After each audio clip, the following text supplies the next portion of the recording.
Good morning. Today we are going to cover the topic methods of data collection.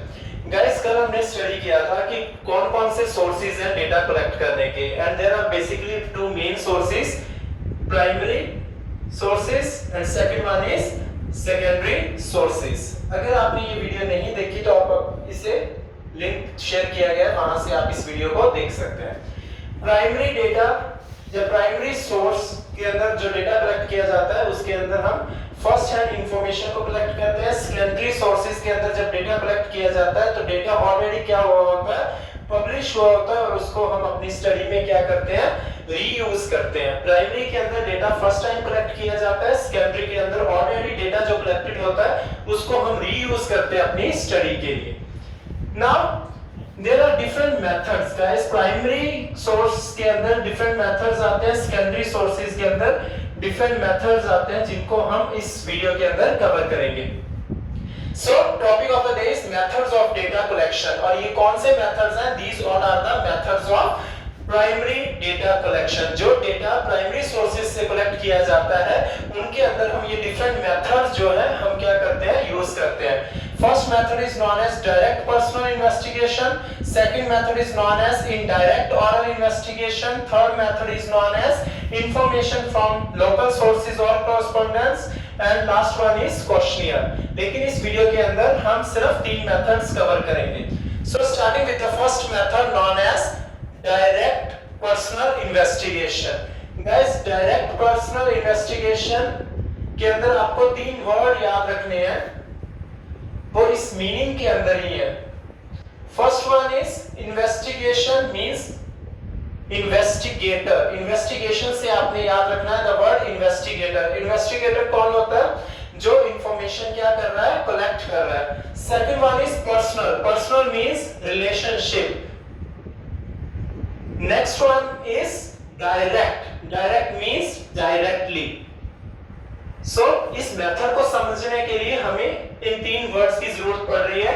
इसके अंदर क्या होता है, इन्वेस्टिगेटर क्या कर रहा है, डायरेक्टली इंफॉर्मेशन गैदर कर रहा है। किससे, जिससे उसको इंफॉर्मेशन चाहिए होती है। तो वो क्या एस्टैब्लिश कर रहा है, रिलेशनशिप किसके साथ, जिससे उसे इंफॉर्मेशन चाहिए, that is known as respondent. मान लो मिस्टर एक्स को डेटा कलेक्ट करना है, mister X is known as investigator. Mister X को डेटा कलेक्ट करना है, mister X is known as investigator. Second point is he will directly establish relationship with correspondent। और यहां पर मान लो correspondent कौन है, mister Y. Mister X information ले रहा है किसके बारे में, मिस्टर वाई के बारे में, डायरेक्टली किससे, मिस्टर वाई से। तो that's why direct personal investigation means जिसको इंफॉर्मेशन चाहिए वो डायरेक्टली किसको अप्रोच कर रहा है, जिससे उसको इंफॉर्मेशन मिल सकती है। It means original source of investigation या इंफॉर्मेशन के अंदर आप इस चीज को ले रहे हो। मींस वो डायरेक्टली क्या कर रहा है, इन्वेस्टिगेशन कर रहा है और डायरेक्टली किससे एस्टैब्लिश कर रहा है अपना रिलेशनशिप, जिससे उसको इंफॉर्मेशन मिल सकती है। तो this method is known as direct personal investigation. Hope you have understood. Now guys see, कोई भी हम स्टडी करते हैं उसके लिए हमारे डिफरेंट ऑब्जेक्टिव्स होते हैं। मान लो स्टूडेंट्स के एवरेज मार्क्स पता करने हो, सेकंड वन इज अगर आपको वर्कर्स की एवरेज वेजेस पता करनी हो। तो यहां पर ये दोनों क्या हैं, these all are the predetermined objective. हम डेटा किस लिए कलेक्ट कर रहे हैं, क्योंकि हमारे पास कोई ना कोई ऑब्जेक्टिव होता है। यहां पर ऑब्जेक्टिव क्या है, एवरेज मार्क्स पता करने किसके, स्टूडेंट्स के। यहां पर हमारा ऑब्जेक्टिव क्या है, एवरेज वेजेस फाइंड आउट करनी किसकी, वर्कर्स की। तो अब मेरे को यहां बताओ, सपोज इज मिस्टर एक्स, इसको आप क्या नाम दोगे, he is known as investigator. क्यों, क्योंकि ये स्टडी कर रहा है। अब यहां पर आपको रिस्पोंडेंट कौन होंगे, फर्स्ट केस के अंदर यहां पर रिस्पोंडेंट्स होंगे स्टूडेंट्स और सेकंड केस के अंदर रिस्पोंडेंट्स जो होंगे they are known as workers. तो डायरेक्टली मिस्टर एक्स किसको अप्रोच करेगा, स्टूडेंट्स को, उनकी एवरेज मार्क्स पता करने के लिए। सेकंड केस में मिस्टर एक्स डायरेक्टली अप्रोच करेगा वर्कर्स को उनकी एवरेज वेज पता करने के लिए। इट मींस वो क्या कर रहा है, डायरेक्ट रिलेशनशिप एस्टेब्लिश कर रहा है किसके साथ, इनके साथ। नाउ अब हम इसको पढ़ेंगे, ये मेथड सुटेबल कहां पर होता है। नाउ गाइस कुछ थिंग्स आपको क्या करनी है, याद रखनी है।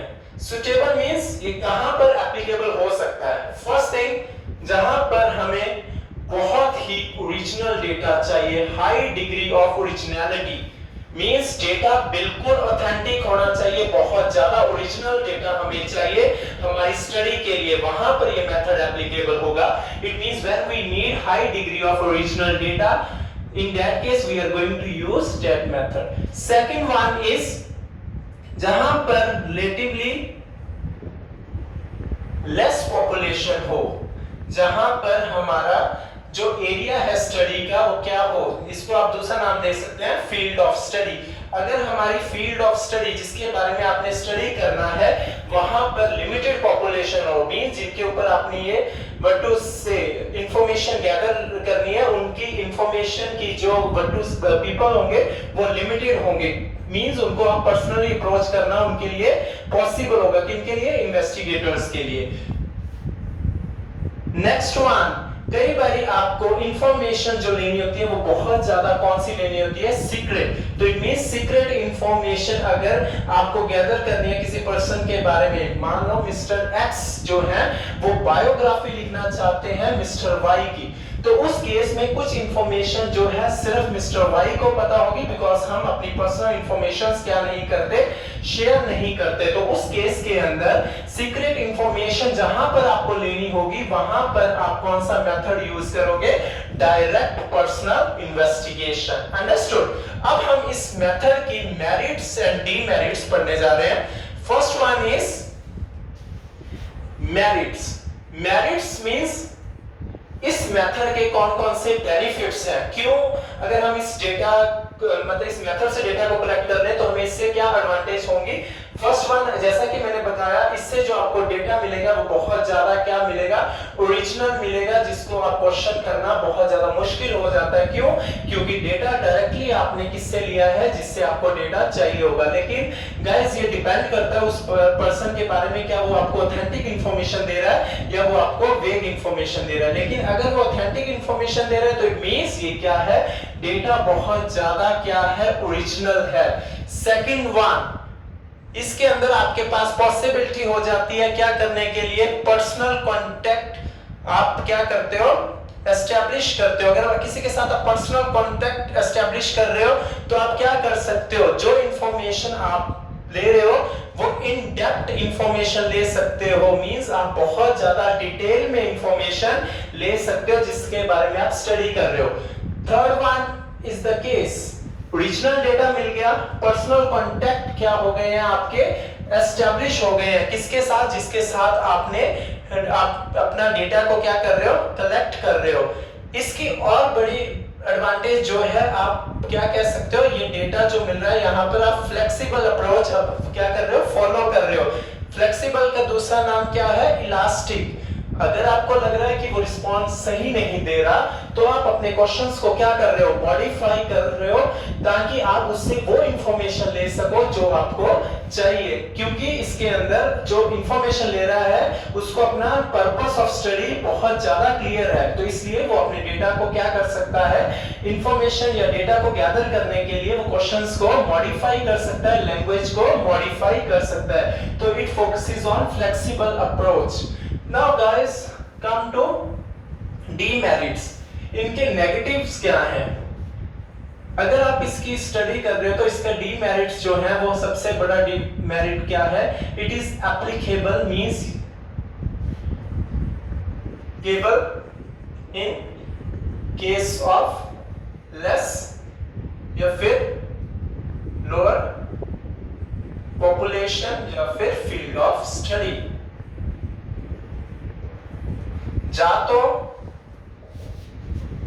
पॉपुलेशन बहुत ज्यादा कम हो, मींस पर्सनली रिलेशनशिप एस्टैब्लिश करना बहुत ज्यादा पॉसिबल हो, तब जाके ये डेटा जो है बट उससे मतलब इस मेथड से डेटा कलेक्ट होगा, अदरवाइज ये डेटा कलेक्ट नहीं कर सकते। फॉर एग्जांपल मुझे सिर्फ बायोग्राफी लिखनी है, किसकी? मिस्टर वाई की, तो this is possible for me to approach him. पर अगर मुझे पूरी कंट्री की पॉपुलेशन पता करनी है, do you think it is possible for me to approach each and everyone? No guys. इस केस के अंदर क्या होगा, बहुत ज्यादा टफ हो जाता है हर एक चीज को क्या करना, पर्सनली अप्रोच करना। तो it is a dream merit कि ये सिर्फ वहां एप्लीकेबल होगा जहां पर आपकी फील्ड ऑफ स्टडी क्या है, बहुत ज्यादा लिमिटेड है। मींस आप वाइड रेंज ऑफ पॉपुलेशन को कवर नहीं कर सकते। अगर आप उनको कवर करना चाहते हैं तो ये मेथड एप्लीकेबल नहीं होता। Second one is the case, बहुत ज्यादा क्या है, कॉस्टली मेथड है। हर एक इंसान को अप्रोच करना बहुत ज्यादा क्या है, कॉस्टली है, क्योंकि आपकी कॉस्ट बहुत ज्यादा लगेगी। प्रीवियस वीडियो में आई हैव एक्सप्लेन्ड यू, आपके क्या ज्यादा लगेंगे, आपके एफर्ट्स ज्यादा लगेंगे। आपको हर एक इंसान को वहां पर जाके अप्रोच करना पड़ेगा। अप्रोच करोगे तो ऑब्वियस है कॉस्ट ज्यादा आएगी। यस और no? And third one is time consuming. बहुत ज्यादा ये इस मेथड के अंदर आपको टाइम देना होगा, क्योंकि हर एक इंसान को आपको वहां जाके मिलना पॉसिबल नहीं है। लेकिन अगर आप फिर भी इसको पॉसिबल बनाना चाहते हो तो आपको क्या ज्यादा इन्वेस्ट करना पड़ेगा, टाइम बहुत ज्यादा क्या करना पड़ेगा, इन्वेस्ट करना पड़ेगा। Understood? Now we are going to move towards the second, known as indirect oral investigation. Now guys, the word is indirect oral investigation. Investigation, hope you have understood. Oral means verbally, means आप सिर्फ communication के through क्या ले रहे हो, information. वो भी कौन सी कम्युनिकेशन? ऑरल कम्युनिकेशन, रिटन के थ्रू नहीं। Indirect means you are getting indirect information. Indirect information means आप क्या कर रहे हो, इनडायरेक्टली इंफॉर्मेशन क्या कर रहे हो, गैदर कर रहे हो। लेकिन किस मेथड से? वर्बल कम्युनिकेशन मेथड यूज करके। Understood? For example mister x जो है वो बायोग्राफी लिखना चाहते हैं, किसके? मिस्टर वाई की। अगर वो डायरेक्टली उन्हें अप्रोच कर रहे हैं तो ये कौन सा मेथड है? Yes, this is known as direct personal investigation. लेकिन कुछ चीजें मिस्टर वाई ने नहीं बताई, हो सकता है वो अपने सीक्रेट्स जो है वो रिवील नहीं करना चाहता हो। तो इस केस के अंदर क्या होगा, मोस्ट ऑफ द केसेस जो हमारी इंफॉर्मेशन होती है हमारे फ्रेंड्स को पता होती है। यस और नो? कुछ चीजें जो हम अपने मुंह से नहीं बोल सकते वो हमारे फ्रेंड्स हमें अच्छी तरह से हमारे बारे में बता सकते हैं। मिस्टर एक्स ने क्या किया, मिस्टर वाई के बारे में जानने के लिए मिस्टर जेड को अप्रोच किया। अब देखो it must be mister Z को अप्रोच किया। यहां पर मिस्टर एक्स क्या करेगा, मिस्टर जेड से इंफॉर्मेशन लेगा, किसके बारे में? मिस्टर वाई के बारे में। इट मींस डायरेक्टली वो किससे इंफॉर्मेशन नहीं ले रहा, मिस्टर वाई से इंफॉर्मेशन नहीं ले रहा, लेकिन किससे इंफॉर्मेशन ले रहा है? उस पर्सन से इंफॉर्मेशन ले रहा है जिसके पास इसके अच्छे रिलेशन होते हैं। It means you are getting information through someone about this particular person. This is known as you are getting indirect information. And which method is this? This is known as indirect oral investigation. Understood? Now अब हम इसको थोड़ा और ज्यादा detail में पढ़ते हैं। मान लो मुझे एवरेज मार्क्स पता करने हैं, किसके? स्टूडेंट्स के। मैं डायरेक्टली स्टूडेंट से ना पूछ के मैं किससे इंफॉर्मेशन ले रहा हूं?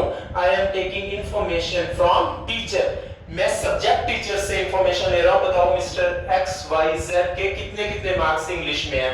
फिर मैं दूसरे क्लास में जाके किसी और टीचर से पूछ रहा हूं कि बताओ इन बच्चों के कितने मार्क्स हैं। मींस मैं क्या ले रहा हूं, इंफॉर्मेशन ले रहा हूं, लेकिन मैं डायरेक्टली उनसे नहीं ले रहा जिनके पास ये इंफॉर्मेशन अवेलेबल है, मींस जो ओरिजिनल सोर्स है।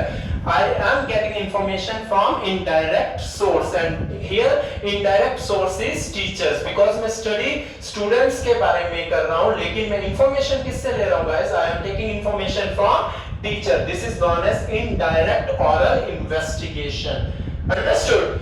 Means when you are getting information from someone who has knowledge, but you are not directly taking the information from a person who is the original source of information. Understood?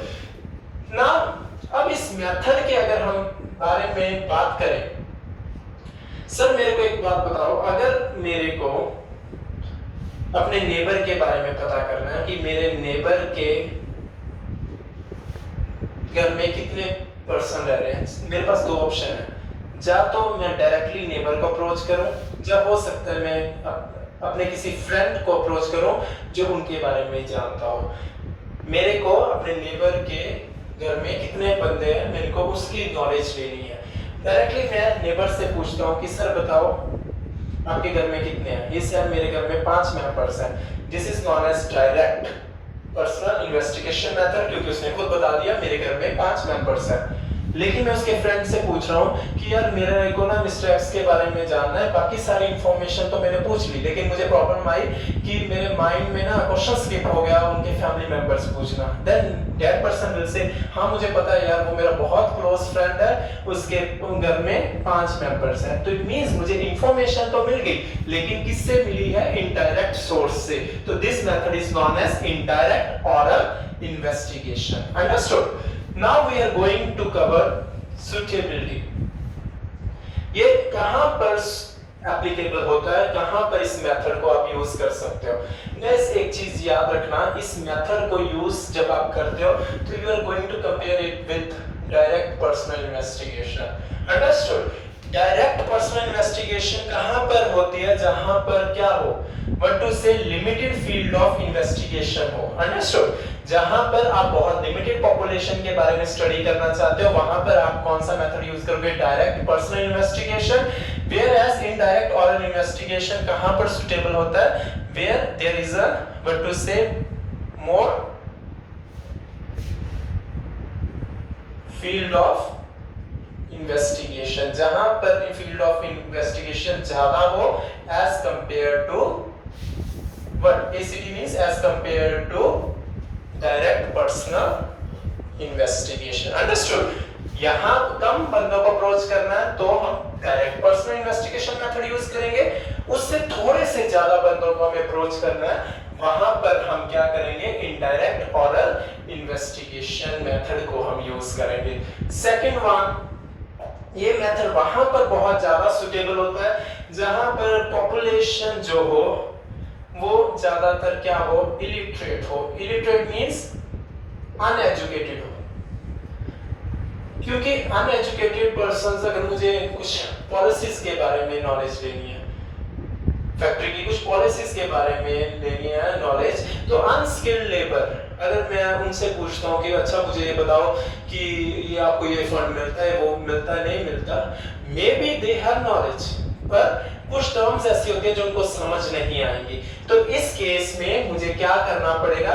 मुझे किसी और से information लेनी होगी जो उनके बारे में जानता हो। जैसे कि मैं सुपरवाइजर से इंफॉर्मेशन ले लेता हूँ, किसके बारे में? वर्कर्स के बारे में, क्योंकि supervisor has knowledge about all the workers. Understood? क्योंकि वो डायरेक्टली उसके साथ रिलेशनशिप में है।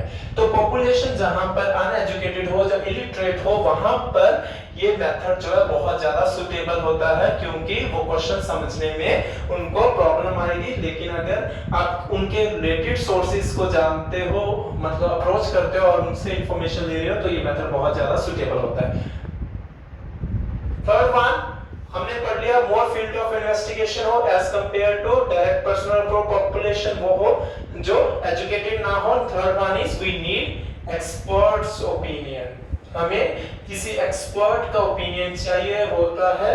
मींस डेटा बहुत ज्यादा, स्टडी बहुत ज्यादा कॉम्प्लेक्स नेचर की होती है, जिसको आसानी से समझना बहुत ज्यादा मुश्किल होता है। एक्सपर्ट्स की हमें वहां पर जरूरत पड़ती है, वहां पर ये मेथड एप्लीकेबल होता है। मोस्ट ऑफ द टाइम ये मेथड कौन यूज करता है? गवर्नमेंट यूज करती है डेटा को कलेक्ट करवाने में। अंडरस्टूड? तो this is the case. Next one is guys benefits, you can से मेरिट्स। बेनिफिट्स क्या है इस मेथड की? सबसे बड़ी एडवांटेज अगर आप बात करो तो ये मेथड बहुत ज्यादा क्या है, लार्ज पॉपुलेशन को कवर करता है, बहुत ज्यादा। What does it mean? ये नहीं है कि पूरी कंट्री को अप्रोच करना हो तो एक बंदा या 10 बंदे ऐसे होंगे जो पूरी को जानते होंगे। No, the thing is that large population means as compare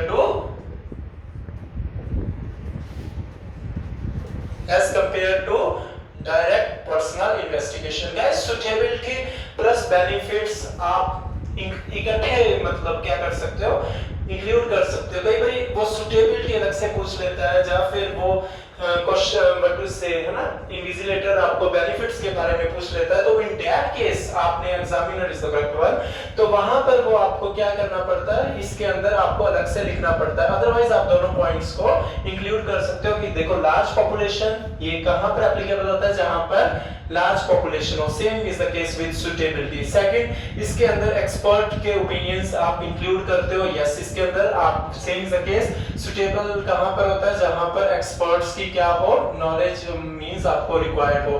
third, इसका बेनिफिट क्या है, आप इलिटरेट पॉपुलेशन को भी क्या कर सकते हो, कवर कर सकते हो, which is not at all possible in case of direct personal investigation, अगर पर्सन आपकी लैंग्वेज को समझने के लिए कैपेबल नहीं होता। तो सुटेबिलिटी प्लस बेनिफिट जो है वो एक साथ आ सकते हैं, कोई इतनी ज्यादा बड़ा इनमें डिफरेंस नहीं होता। नेक्स्ट वन लार्ज पॉपुलेशन होता है। लार्ज पॉपुलेशन है तो ऑब्वियस है यू नीड व्हाट टू से, लार्ज पॉपुलेशन के केस में एप्लीकेबल होता है, लेकिन सबसे बड़ी एडवांटेज ये लेस कॉस्टली होता है। लेस कॉस्टली क्यों है? क्योंकि हो सकता है कि आपको 10 बंदों के बारे में जानकारी लेनी हो, आप 10 को अलग से अप्रोच कर रहे हो, लेकिन एक टीचर उसके पास 50 स्टूडेंट्स का डेटा जो है वो क्या है, अवेलेबल है। तो इट मींस आपकी कॉस्ट कम लगी है in terms of efforts. Understood? तो this is the case. Next one drawbacks, इसके लिमिटेशंस क्या है, इसकी डीमेरिट्स क्या है।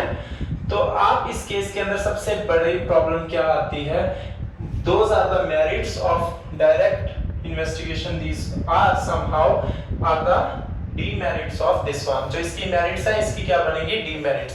सबसे बड़ी प्रॉब्लम क्या है, डेटा जो है वो ज्यादा ओरिजिनल नहीं होता। उसके अंदर क्या होता है, डायरेक्ट पर्सनल इन्वेस्टिगेशन के अंदर डेटा ओरिजिनल होता है, यहाँ पर डेटा इतना ओरिजिनल नहीं होता क्योंकि आप किससे अप्रोच कर रहे हो, जो बहुत ज्यादा क्लोजली एसोसिएटेड होता है उस पर्सन के जिसके बारे में आप क्या दे रहे हो, नॉलेज।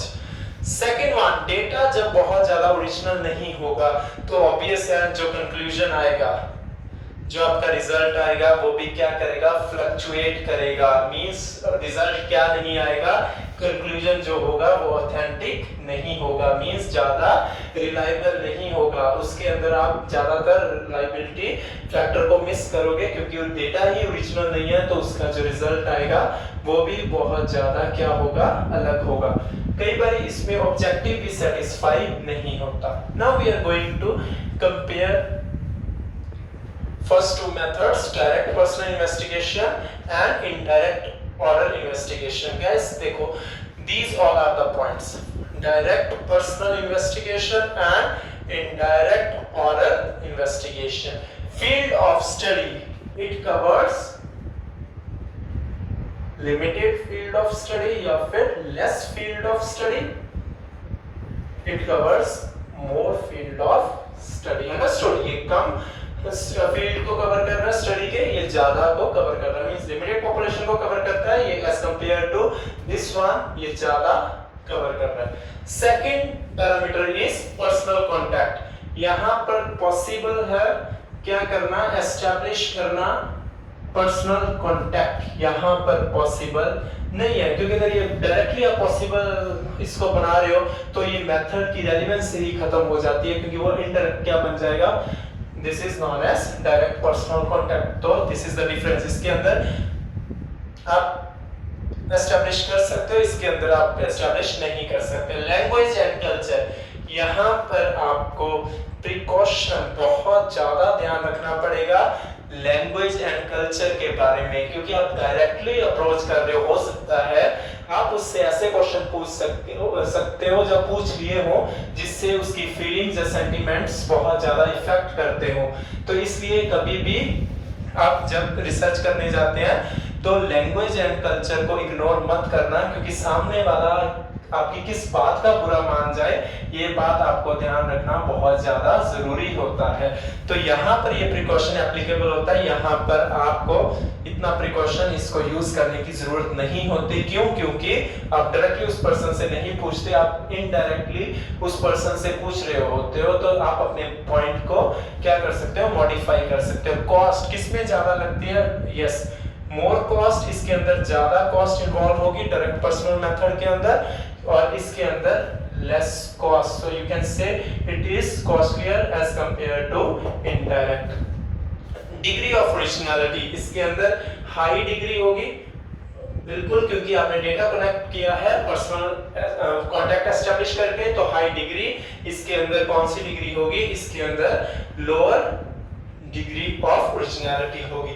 रिलायबल, बिल्कुल, अगर हाई डिग्री है, आप डेटा ऑथेंटिक सोर्स से कलेक्ट कर रहे हो, it is more reliable as compare to indirect, this one oral investigation, this one is less reliable. Understood? Now we are going to move towards the last portion of this video known as information from local sources and correspondence. Guys, इस method को याद करना बहुत ज्यादा आसान है। Information from local sources and you can say all is also correct, correspondence.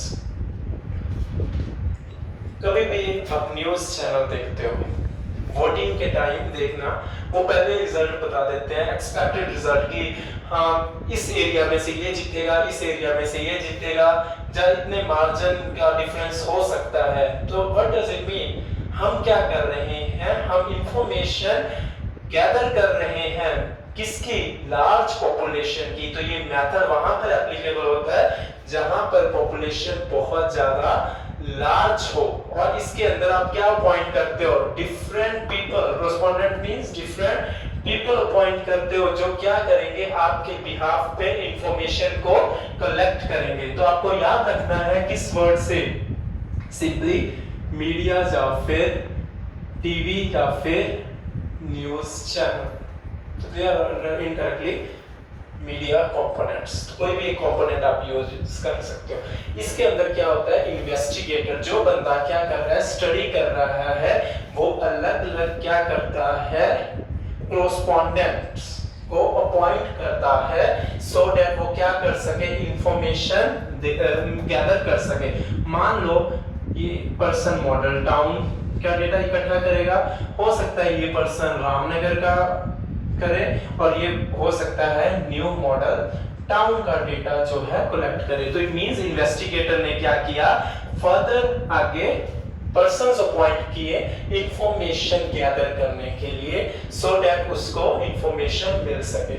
Guys, अब हम इस मेथड के बारे में पढ़ेंगे in terms of suitability, merits and demerits. Now tell me guys, अगर आप स्टडी करना चाहते हो, आपने आगे 10 बंदों को अपॉइंट कर लिया जो आपके लिए डेटा क्या करेंगे, कलेक्ट करेंगे, यस और नो, तो ये कहां पर सुटेबल होगा? ये वहां पर सुटेबल होगा जहां information, write down the word suitable, कहां पर इंफॉर्मेशन, जब आपको क्या चाहिए होगी, बहुत ज्यादा इंफॉर्मेशन चाहिए होगी, लेकिन वो किस में नहीं चाहिए होगी, नॉट इन डिटेल, ज्यादा डिटेल में नहीं चाहिए। डिटेल में व्हाट डज इट मीन? ये नहीं है कि आपको 2 क्वेश्चन पूछने के लिए 10 बंदों को कहोगे कि चलो जाओ। What does it mean? It means आपको ज्यादा ऑथेंटिक इंफॉर्मेशन नहीं चाहिए, ज्यादा डेप्थ में इंफॉर्मेशन नहीं चाहिए, जस्ट आपने जो ऑब्जेक्टिव लिया है वो फुलफिल हो जाए, वो आपको इंफॉर्मेशन चाहिए। सेकंड, ये वहां पर सुटेबल होता है जहां पर इंफॉर्मेशन कहां यूज होनी हो। मैंने आपको 3 वर्ड्स बताए थे। इंफॉर्मेशन जो है वो यूज हो रही है या तो वो टीवी में या फिर मैगजीन में, या फिर किसी न्यूज़पेपर में, तो जहां पर हमें इंफॉर्मेशन को यहां पर यूज करना है वहां पर हम कौन सा मेथड यूज करते हैं, information from local sources. Understood. Now guys we are going to this one study about what are the merits of this particular method। merits क्या है इस मेथड की? सबसे बड़ा merit, again I said you कि merits will be considered as suitability in somehow, तो आप इसको इंक्लूड कर सकते हो। मेरिट्स क्या है इस मेथड की? सबसे बड़ी मेथड की जो मेरिट है वो यही है कि जब डेटा को कहाँ यूज करना हो, न्यूज़पेपर में, मैगजीन में या किसी टीवी चैनल में, तो वहां पर ये मेथड बहुत ज्यादा एप्लीकेबल होता है क्योंकि एक लिमिटेड समय में ये बहुत ज्यादा क्या दे देगा, इंफॉर्मेशन दे देगा। सेकंड, अगर हमें एक लिमिटेड टाइम में डेटा हमें इंफॉर्मेशन मिल रही है तो वो ऑब्वियस है, वो क्या है, लेस कॉस्टली मेथड है। ये मेथड बहुत ज्यादा लेस कॉस्टली है क्योंकि इसके लिए आप इन्वेस्टिगेटर को खुद जाके पर्सनली अप्रोच नहीं करना होता, वो क्या कर रहा है, आगे पर्सन को पॉइंट कर रहा है जो आसानी से उसको इंफॉर्मेशन क्या कर देंगे, प्रोवाइड कर देंगे, तो इतनी ज्यादा कॉस्ट इसमें इन्वॉल्व नहीं होती। मोर ओवर ये क्या होता है, ये लार्ज पॉपुलेशन को क्या करता है, कवर करता है। अंडरस्टूड। लेकिन इसके डीमेरिट्स क्या हैं गाइस? डीमेरिट्स इसकी सबसे बड़ी है, जो डेटा कलेक्ट किया है, data is not uniform. Uniform means data जो है वो क्या होगा, सिमिलर नहीं होगा। हो सकता है कि जो डेटा मैं कलेक्ट कर रहा हूँ या दूसरा मेरा फ्रेंड कलेक्ट कर रहा है, हमारे डेटा में जो कलेक्ट करने का मेथड हो वो अलग हो सकता है। हो सकता है मैं इंफॉर्मेशन ज़्यादा डिटेल में पता कर रहा हूँ, हो सकता है वो कम उसमें कर रहा हूँ। जब मैं उससे इंफॉर्मेशन पूछूंगा तो वो हो सकता है कि मुझे वेग इंफॉर्मेशन दे दे, तो डेटा जो आएगा वो यूनिफॉर्म नहीं होता, मीन सिमिलर नहीं होता, डेटा में फ्लक्चुएशंस आती हैं। सेकंड वन, डेटा जो इस सोर्स से आप लेते हो वो ज़्यादा रिलायबल नहीं होता, क्योंकि अगर आप न्यूज़ चैनल में देखा होगा आप बता देते हो कि बीजेपी इतने से जीतेगी, कांग्रेस इतने से जीतेगी, लेकिन अगेन रिजल्ट्स जो हैं वो क्या होते हैं, ऑपोजिट आ जाते हैं। तो इट मींस जो डेटा होता है वो रिलायबल नहीं होता इसके अंदर। और थर्ड वन, इसके अंदर अगेन अगर आप और डिटेल में जाना चाहते हो तो पर्सनल कांटेक्ट जब तक एस्टैब्लिश नहीं होते तब तक आप क्या नहीं कर पाते, उस डेटा को फ्लेक्सिबल नहीं बना सकते। मींस आप अगर कोई क्वेश्चन आपने पूछना है, अगर वो बाय चांस रह जाता है तो आप अपनी खुद की नॉलेज इसके अंदर यूज नहीं कर पाते। क्यों? क्योंकि आपको स्पेसिफिक इंफॉर्मेशन जो है वो कलेक्ट करनी होती है। तो इट मींस ये ज्यादातर फ्लेक्सिबल जो कंटेंट होता है इसके अंदर वो क्या होता है, मिस होता है। So hope you have understood my lecture. Thank you.